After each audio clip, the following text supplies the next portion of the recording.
Everyone, this is Shikha Srivastava from mathematics farm. आज हम लोग क्या पढ़ेंगे?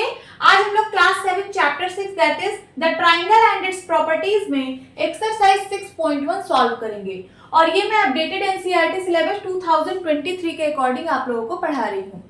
स्टूडेंट्स, आपसे एक रिक्वेस्ट है कि अगर अभी तक आप लोगों ने मेरे चैनल को सब्सक्राइब नहीं किया है तो प्लीज सब्सक्राइब कर लीजिए एंड बेल आइकन प्रेस कर लीजिए, जिससे कि मैं अपनी जितनी भी न्यू वीडियोस डालूं उसका नोटिफिकेशन आप लोगों तक सबसे पहले पहुंचे। ओके, तो चलिए क्लास स्टार्ट करते हैं। First question is in triangle PQR। ये देखिए, आपको एक ट्राइंगल गिवन है PQR, इस वाले ट्राइंगल की बात कर रहा है। D is the mid point of QR। जो D है वो QR का मिड पॉइंट है। आप इसका मतलब जानते होंगे, ये जो यहाँ पे सिंबल बना है लाइन का, QR के ऊपर एक लाइन ड्रॉ है छोटी सी, इसका मतलब आप लोग जानते होंगे ये किस चीज का सिंबल है। तो ये लाइन सेगमेंट का है। किसका? Line segment. लाइन सेगमेंट क्या होता है? तो लाइन का एक पार्ट होता है जिसकी लेंथ फिक्स होती है, हम उसको नाप सकते हैं। ठीक है, हम उसको मेजर कर सकते हैं। देखिए, ये लाइन होती है, दिस इज लाइन, इसके दोनों साइड एरो बनी होती है। और अगर मैं इसमें से कुछ पार्ट कट कर दूं, ठीक है, मैं सिर्फ इतनी लाइन की बात कर रही हूँ, तो ये क्या है? ये लाइन सेगमेंट है। इसको मैंने अगर A नाम दे दिया, इसको B नाम दे दिया, तो ये एक फिक्स लाइन है। अब आप इसकी लेंथ को मेजर कर सकते हो, ये इसी का सिंबल बना है। ठीक है, तो QR एक फिक्स लाइन सेगमेंट है, आप इसकी लेंथ को मेजर कर सकते हो, है ना। सो QR का मिड पॉइंट D है। मिड पॉइंट का मतलब कि यहां से यहां तक की जो लेंथ होगी वो इक्वल होगी यहां से यहां तक के लेंथ की। मींस QD इक्वल होगा DR के। क्या होगा? QD इक्वल होगा DR के, क्योंकि D मिड पॉइंट है QR का। अब देखिए, यहाँ पे क्वेश्चन क्या पूछा है? PM क्या है? PM क्या है? देखिए, इस यम पॉइंट पे यहां पे आपको एक सिंबल दिख रहा होगा। ये किस चीज का सिंबल है? ये वाला। तो ये 90 डिग्री का सिंबल है। किसका? 90 डिग्री का। यहाँ पे भले 90 डिग्री नहीं लिखा है, बट ये 90 डिग्री का सिंबल होता है। सो PM क्या है? तो देखिए, यहाँ पे P एक वर्टेक्स है। इस वर्टेक्स से इसके अपोजिट साइड पे देखिए, ये जो P वर्टेक्स है इसका अपोजिट साइड कौन सा है? तो QR है। तो वर्टेक्स से उसके अपोजिट साइड पे एक परपेंडिकुलर ड्रॉप किया गया है ना। तो हम इसको क्या बोलते हैं? जब वर्टेक्स से उसके अपोजिट साइड पे कोई परपेंडिकुलर ड्रॉप होता है तो हम उस लाइन सेगमेंट को क्या बोलते हैं? हम उस लाइन सेगमेंट को एल्टीट्यूड बोलते हैं। तो PM क्या है? PM एल्टीट्यूड है। समझ में आया? देन सेकेंड, PD क्या है? तो देखिए, P और D, P एक वर्टेक्स है और D जो है वो QR का मिड पॉइंट है। P वर्टेक्स का अपोजिट साइड QR है कि नहीं? P वर्टेक्स का अपोजिट साइड QR है, तो P वर्टेक्स और उसके अपोजिट साइड के मिड पॉइंट को ये लाइन सेगमेंट ज्वाइन कर रहा है कि नहीं? P वर्टेक्स और उसके अपोजिट साइड के मिड पॉइंट को ये लाइन सेगमेंट ज्वाइन कर रहा है, तो हम इस लाइन सेगमेंट को क्या नाम देंगे? मीडियन। आप लोगों ने पढ़ा होगा मीडियन। मीडियन क्या है? तो मीडियन एक ऐसा लाइन सेगमेंट है जो किसी वर्टेक्स और उसके अपोजिट साइड के मिड पॉइंट को ज्वाइन करने से मिलता है। ठीक है। अब थर्ड, इस QM is equal to MR। क्या QM और MR इक्वल है? QM कौन सा लेंथ है? तो ये देखिए, ये है QM and this is MR। क्या QM MR के इक्वल होगा? नहीं। क्यों? क्योंकि आपको क्वेश्चन में गिवन है कि D जो है वो QR का मिड पॉइंट है। QR का मिड पॉइंट D है। तो अगर आपसे पूछता कि QD is equal to DR, तब बिल्कुल करेक्ट होता, क्योंकि D मिड पॉइंट है। D मिड पॉइंट है तो QD और DR इक्वल होगा, ये करेक्ट है। बट क्वेश्चन में ये नहीं कहा है कि M मिड पॉइंट है। ठीक है, तो इसका मतलब M मिड पॉइंट नहीं है, क्योंकि D मिड पॉइंट है। M मिड पॉइंट नहीं है तो QM is equal to MR नहीं होगा। तो आप क्या लिखेंगे? No, QM is not equal to MR। और रीजन क्या देंगे? तो रीजन देंगे यहाँ पे because M is not the mid point of QR। लिख दीजिए, because is not the midpoint of QR. Okay, this is your answer. Now second question is draw rough sketches for the following. आपको यहाँ नीचे कुछ points दिए हुए हैं, इनके लिए आपको रफ स्केचेस ड्रॉ करना है। अब इतना भी रफ नहीं ड्रॉ करना है कि एकदम देखने में ही गंदा लगे, ठीक है। आपको एटलीस्ट रूलर का यूज करना है। अगर आप फ्री हैंड से बनाओगे तो लाइन ऐसे टेढ़ी मेढ़ी हो सकती है, ठीक है। तो इतना रफ नहीं बनाना है, ठीक है। आपको रूलर का यूज करना है। रूलर के यूज से एकदम स्ट्रेट ऐसे ऐसे लाइन आपको ड्रॉ करनी है, ठीक। तो चलिए, a in triangle ABC BE is a median. एक ट्राइंगल एबीसी है, उसमें बीई मीडियन है, इसका रफ स्केच ड्रॉ करना है। तो चलिए सबसे पहले ट्राइंगल एबीसी बनाते हैं। ये ट्राइंगल है, इसका नाम है एबीसी। तो मैंने इस वर्टेक्स को ए बोला, इसको बी और इसको सी बोला। इसमें बीई मीडियन है। मीडियन क्या होता है? मीडियन आप लोगों को पता है। मीडियन एक ऐसा लाइन सेगमेंट है जो किसी वर्टेक्स और उसके अपोजिट साइड के मिड पॉइंट को ज्वाइन करने से बनता है ना। तो देखिए यहाँ पे वर्टेक्स कौन सा है? तो वर्टेक्स है यहाँ पे बी, क्योंकि ये ट्राइंगल के नेम में आ रहा है ए बी सी। तो बी क्या है? बी वर्टेक्स है। अब बी वर्टेक्स और उसके अपोजिट साइड इसका है ए सी। तो ए सी का मिड पॉइंट कहीं होगा, मान लीजिए यहाँ कहीं इसका मिड पॉइंट है। तो अगर मैं इसके वर्टेक्स और इस वर्टेक्स के अपोजिट साइड के मिड पॉइंट को ज्वाइन कर दूं तो इसी को तो मीडियन बोलते हैं। सो ये रहा हमारा मीडियन, और इस पॉइंट का नाम दे दिया हमने ई। तो बी क्या है? बी मीडियन है। एक और ट्राइंगल बनाते हैं। सपोज आपने इस तरीके से ट्राइंगल बनाया और इसके वर्टेक्स का नेमिंग कुछ इस तरीके से किया।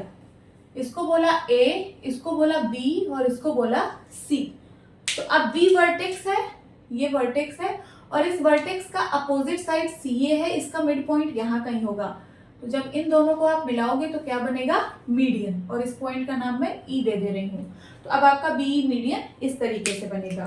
या फिर अगर आप लोगों ने वर्टेक्स की नेमिंग कुछ इस तरीके से की, इसको बोला ए, इसको बोला बी और इसको बोला सी। अब देखिए आपको बी बनाना है। तो बी वर्टेक्स अब आपका यहाँ पे है, इसका अपोजिट होगा AC। AC का मिड पॉइंट सपोज यहाँ कहीं है। तो जब आप इसको ज्वाइन करोगे बी वर्टेक्स और उसके अपोजिट साइड के मिड पॉइंट को, तब आपको मीडियन मिलेगा। और इस पॉइंट को मैं E बोल दे रही हूँ। तो अब आपका मीडियन BE इस तरीके से होगा। तो आप इसमें से कोई सा भी फिगर ड्रॉ कर सकते हो, ठीक है। Now B part in triangle PQR, PQ and PR are altitudes of the triangle. Triangle PQR में PQ और PR जो है वो एल्टीट्यूड है ट्राइंगल का। सो यहाँ पे वर्ड आ रहा है एल्टीट्यूड। एल्टीट्यूड क्या होता है? तो अगर किसी वर्टेक्स से उसके अपोजिट साइड पे परपेंडिकुलर ड्रॉप कर दिया जाए तो जो आपको लाइन सेगमेंट मिलेगा वो एल्टीट्यूड होता है। देखिए यहाँ पे मैं एक रफ फिगर से आप लोगों को समझा रही हूँ। सपोज मैं इस वर्टेक्स को ले रही हूँ, इस वर्टेक्स से इसके अपोजिट साइड, तो इस वर्टेक्स का अपोजिट साइड ये है, तो इस वर्टेक्स से इसके अपोजिट साइड पे अगर मैं एक परपेंडिकुलर ड्रॉप कर दूं, परपेंडिकुलर का मतलब यहाँ पे 90 डिग्री बन रहा है, ठीक है। तो ये जो आपको लाइन सेगमेंट मिल रहा है ये क्या है? यही होता है एल्टीट्यूड। एल्टीट्यूड समझ में आ रहा है? अब क्वेश्चन क्या कह रहा है? एक triangle PQR, PQ and PR are altitudes. तो चलिए सबसे पहले एक ट्राइंगल बनाते हैं और इसका नाम देते हैं PQR। PQ and PR are altitudes. PQ means ये वाली साइड और PR मीन्स ये वाली साइड। ये वाली साइड और ये वाली साइड कह रहा है कि एल्टीट्यूड है। तो यहाँ पे क्वेश्चन में कह रहा है कि एक ऐसा ट्राइंगल बनाना है कि उसकी दो साइड ही एल्टीट्यूड है। अभी जो मैंने यहाँ पे फिगर बना के समझाया, ये जो एल्टीट्यूड बन रहा था ये इस ट्राइंगल के अंदर कहीं बन रहा था, बट यहाँ पे इसकी साइड ही एल्टीट्यूड है। तो क्या आप कोई ऐसा ट्राइंगल बना सकते हो जिसकी दो साइड एल्टीट्यूड हो? हाँ बना सकते हो, और वो ट्राइंगल है राइट एंगल ट्राइंगल। तो आप एक राइट एंगल ट्राइंगल बनाइए। This is right angle triangle, यहाँ पे 90 डिग्री बन रहा है। अब PQ एंड PR में क्या कॉमन है? तो P कॉमन है। P को आप यहाँ लिखिए जहाँ पे 90 डिग्री बन रहा है। अब QR आप कहीं भी लिख सकते हो, QR। आप इसको क्यू बोल सकते हो, इसको आर बोल सकते हो, आपकी मर्जी। ठीक है, तो ये बन गया हमारा ट्राइंगल पी क्यू आर और इसके दो एल्टीट्यूड्स हैं, ये वाले और ये वाला एल्टीट्यूड है और ये वाला एल्टीट्यूड है, P Q and P R. कैसे एल्टीट्यूड है? तो एल्टीट्यूड क्या होता है? वर्टेक्स से उसके अपोजिट साइड पे परपेंडिकुलर ड्रॉप करना। अगर मैं इस वर्टेक्स की बात करूं तो इस वर्टेक्स से इसके अपोजिट साइड, इसका अपोजिट ये वाला साइड होगा, तो इसके अपोजिट साइड पे देखिए मैंने परपेंडिकुलर ड्रॉप किया, तो ये एल्टीट्यूड है। उसी तरीके से अगर ये वर्टेक्स है तो इसका अपोजिट साइड है पी क्यू, तो इसके वर्टेक्स से इसके अपोजिट साइड पे मैंने ये देखिए परपेंडिकुलर ड्रॉप किया, तो ये क्या बन गया? एल्टीट्यूड। तो ये फिगर गलत है, ये फिगर सही है। और आप लिखेंगे क्या? तो आप लिखेंगे in right angle triangle, in right angle triangle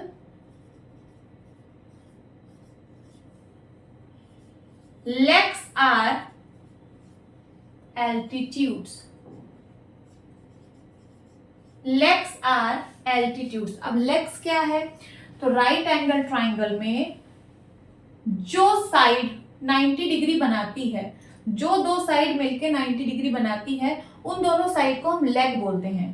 तो ये वाली साइड लेग है और ये वाली साइड लेग है, और इस वाली साइड को क्या बोलते हैं? तो इसको बोलते हैं हाइपोटेन्यूज।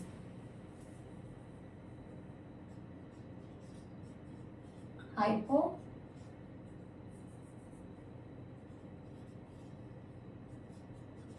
ठीक है।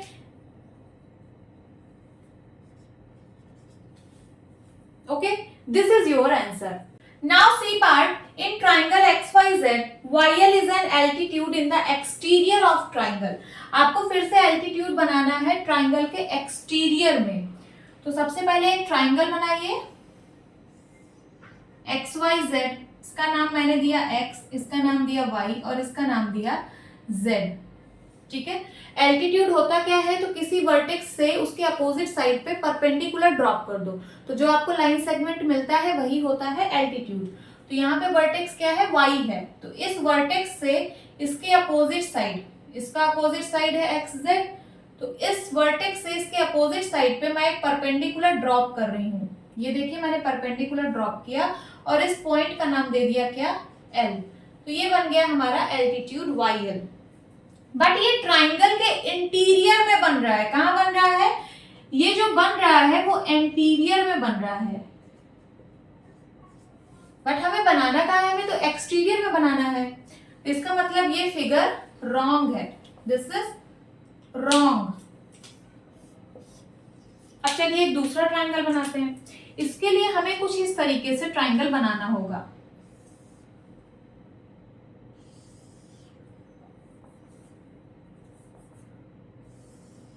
ये देखिए बना दिया मैंने ट्राइंगल, और इस ट्राइंगल का नाम देती हूं एक्स वाई जेड।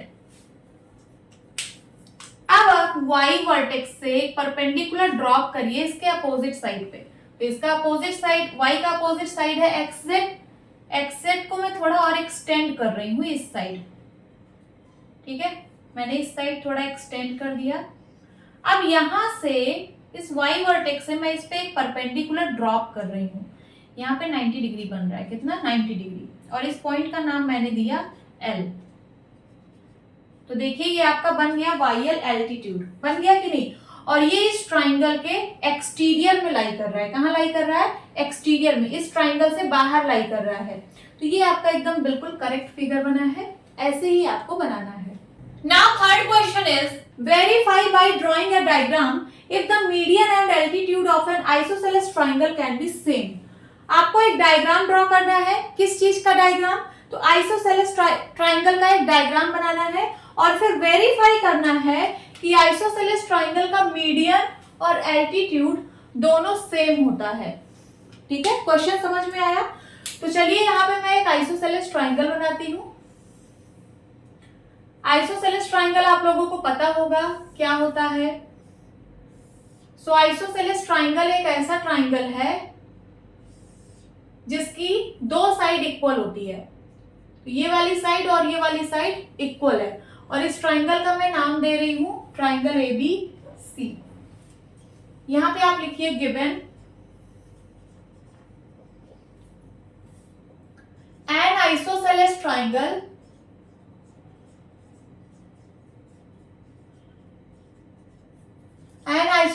ट्राइंगल कौन सा triangle? Triangle A B C as shown. ठीक है, देयरफॉर अब जब ये आइसोसेलेस ट्राइंगल है इसका मतलब ए बी बराबर होगा किसके? ए सी के। ए बी बराबर है ए सी के। अब यहां लिखिए टू वेरीफाई, हमें वेरीफाई क्या करना है? लिखिए median and altitude of an isosceles triangle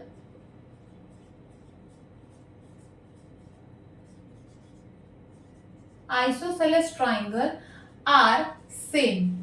जो मीडियन और एल्टीट्यूड है आइसोसेलेस ट्राइंगल का वो सेम होता है, यही हमें वेरीफाई करना है।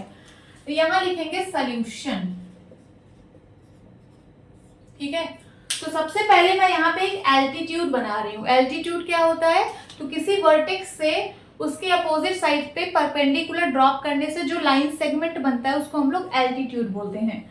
तो मैं ए से यहाँ पे एक एल्टीट्यूड बना रही हूँ। इसके अपोजिट साइड पे एक परपेंडिकुलर मैंने ड्रॉप किया, यहाँ पे 90 डिग्री बन रहा है और इस पॉइंट का नाम दिया मैंने पी। ठीक है, तो एपी क्या है? एपी एल्टीट्यूड है, मैंने बनाया इसको। तो यहां पे आप लिखिए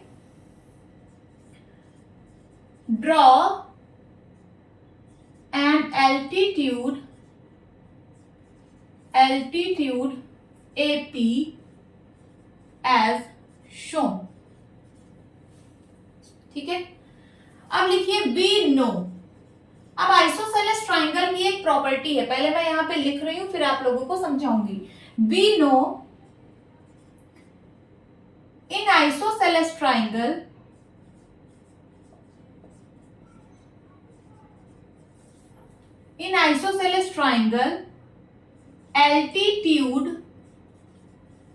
altitude bisects its base। Isosceles triangle में जो एल्टीट्यूड होता है वो अपने बेस को बाइसेक्ट करता है। क्या मतलब है इसका? बेस क्या होता है? तो बेस हम लोग उस साइड को बोलते हैं जहां पे परपेंडिकुलर ड्रॉप होता है। देखिए यहाँ पे परपेंडिकुलर इस वाले साइड पे ड्रॉप हुआ है ना, तो ये जो BC है यही बेस है। क्या है? बेस है।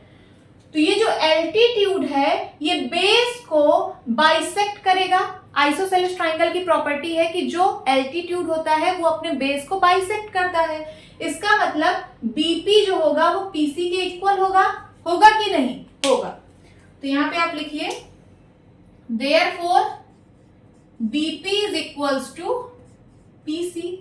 अब BP is equals to PC है, इसका मतलब P जो है वो मिड पॉइंट है BC का। तो लिखिए therefore P is the mid point of BC। अब P मिड पॉइंट है तो क्या मैं बोल सकती हूं कि AP मीडियन है? मीडियन क्या होता है? तो किसी वर्टेक्स से उसके अपोजिट साइड के मिड पॉइंट को जो लाइन सेगमेंट ज्वाइन करती है उसी को हम लोग मीडियन बोलते हैं। तो क्या मैं बोल सकती हूँ AP मीडियन है? हाँ बिल्कुल। क्यों? क्योंकि A वर्टेक्स से उसके अपोजिट साइड BC के मिड पॉइंट को ये लाइन सेगमेंट ज्वाइन कर रहा है, तो ये क्या है? मीडियन है। तो आप यहां पे लिखिए therefore AP is a median. और हम लोगों ने AP को पहले क्या बोला था? तो AP को पहले एल्टीट्यूड बोला था और अभी बोल रहे हैं कि AP मीडियन भी है। इसका मतलब जो AP है वो मीडियन भी है और एल्टीट्यूड भी है।